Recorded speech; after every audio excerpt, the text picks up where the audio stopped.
cafe was unusually quiet for a Saturday afternoon. The kind of warmth-filled silence that made people slow down and This is breathe a little delicious, easier. isn't it? Yeah. Ethan sat in the corner It really booth, is. Let's his do this more laptop open often. but untouched. A cold cup of You coffee boys are sitting the beside best. a plate of fries I he had love barely you, eaten. Mom. He wasn't Me really there too. for food. He was trying to clear his mind after a week that felt too heavy even for him. A man known for handling pressure. Work had been exhausting, deadlines piled up, and loneliness crept in more than usual. He didn't like admitting that part. At 35, he thought he would have built a life that felt fuller, happier, less empty. But here he was, staring at a blinking cursor, unable to write a single word. Just as he sighed and pushed the plate away, he noticed a young boy peeking at the fries with big, hopeful eyes. The boy couldn't have been older than 6 or 7, wearing a jacket that looked one winter too old, and shoes that had definitely seen better days.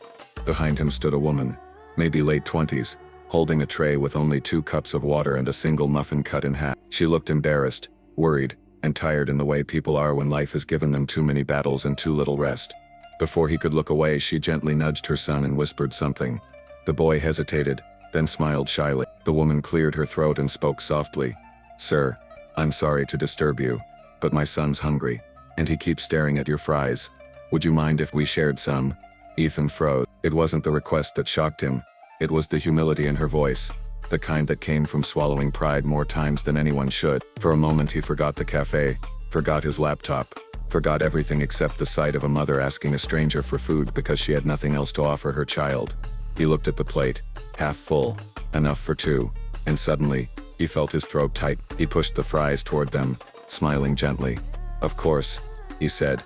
"Please, sit with me." The woman blinked, surprised.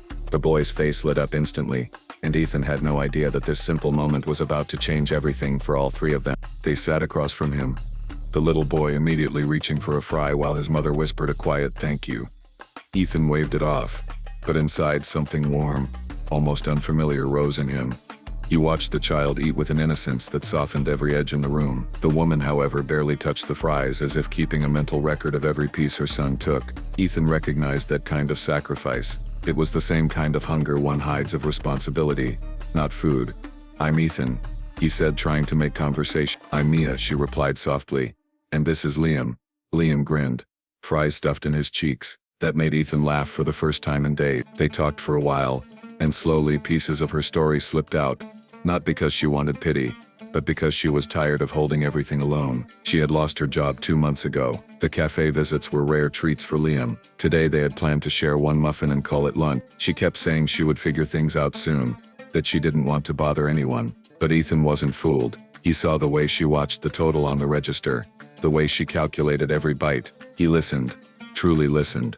And Mia seemed almost surprised by that. Most people avoided conversations with struggling single mothers. Some judged silently, but Ethan didn't judge. He couldn't, not when he knew exactly what loneliness and exhaustion felt like. When Liam finally leaned back with a full belly and a sleepy smile, Ethan asked, "Can I buy you both a proper lunch?" Mia shook her head quickly. No, you've already shared your food. I can't take more." "It's not charity," he said softly. "It's lunch, with company." Her resistance crumbled a little, then finally she nodded. When the waiter came, Ethan ordered food that made Liam's eyes shine: grilled cheese, soup, fries, and a small chocolate shake. Mia kept insisting it was too much, but Ethan only smiled. He could afford it, but more importantly, he wanted to. As they talked over the warm food, something strange happened. Ethan felt less like a lonely man trying to escape his problems, and more like someone who belonged to a moment that mattered. And Mia looked at him like she hadn't seen kindness in a long time. The afternoon stretched longer than any of them expected. What started with shared fries turned into hours of conversation that felt unexpectedly natural, like they were people who had known each other far longer than a single day. Liam talked non-stop once he warmed up, telling Ethan about dinosaurs, his favorite superhero, and how he wanted to become someone who fixes big things. Ethan found himself smiling more than he had all month, but beneath that warmth, Ethan noticed something deeper. Mia watching her son with a protective tenderness that spoke volumes. She wasn't just a mother, she was a shield, a warrior. Someone who carried burdens silently so her son could smile loudly. He admired that more than he knew how to express. When Liam excused himself to use the restroom, Ethan leaned slightly closer and lowered his voice. "Mia, can I ask something? You don't have to answer." She nodded cautiously. "Do you have anyone helping you? Family?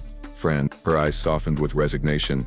"No, it's just us. It's been us for a long time." He didn't know why that hit him so hard, maybe because he saw a reflection of his own life, different circumstances, same loneliness. Mia had someone to care for, someone who depended on her. Ethan had no one, but watching them together made him realize how much he missed belonging somewhere. When Liam returned, Mia checked the time, and stood quickly. "We should go. I need to get him home before it gets dark." Something in Ethan panicked at the thought of them leaving. He wasn't ready for the moment to end. "Not yet. Wait," he said, grabbing a napkin and scribbling something. "My number. If you ever need anything, or even just want to talk, call me." Mia hesitated. Her fingers brushed the napkin gently, like she was afraid accepting kindness would make her weak. But finally she took it with a small grateful smile. "Thank you, Ethan, for everything today." Liam waved. "Bye, and thank you for the fry." They left cafe, the bell above the door chiming softly. Ethan watched them walk away, feeling the strange ache of an unexpected goodbye. He didn't know it yet, but that moment would not be the last time their paths crossed. In fact, their lives were about to intertwine in ways none of them could have imagined. 3 weeks passed, and Ethan found himself checking his phone more often than he cared to admit. He kept wondering if Mia would text or call. Maybe she didn't want help. Maybe she didn't trust strangers. Or maybe she just didn't want him in her life. But one evening, just as he was shutting down his laptop after another long day, his phone buzzed. It was a message from an unknown number. "Ethan, it's Mia. I hope it's okay that I'm messaging. I just didn't know who else to ask." His heartbeat kicked up. He called immediately, and her shaky voice answered. She explained that Liam had fallen sick. Nothing dangerous, but she had no money for medicine, and she felt ashamed to even ask. Ethan didn't hesitate. He grabbed his keys and told her he was coming. When he reached her small apartment, he saw the truth of her struggles up close. The place was neat but old, the kind that creaked with every step. Liam lay on a worn-out couch, feverish but smiling when he saw Ethan. "You came," the boy whispered. "Of course I did," Ethan said, kneeling beside him. He brought medicine, soup, and groceries. Mia tried to stop him, but he insisted, and when she finally accepted, she broke into quiet tears, not because of the things he brought, but because someone cared enough to come. Days turned into weeks, and visits turned into routines.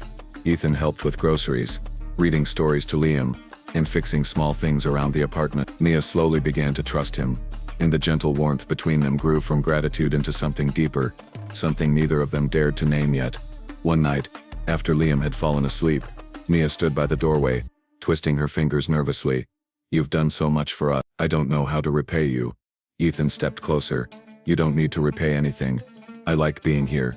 Her eyes met his, tired, hopeful, scared, but full of unspoken affection.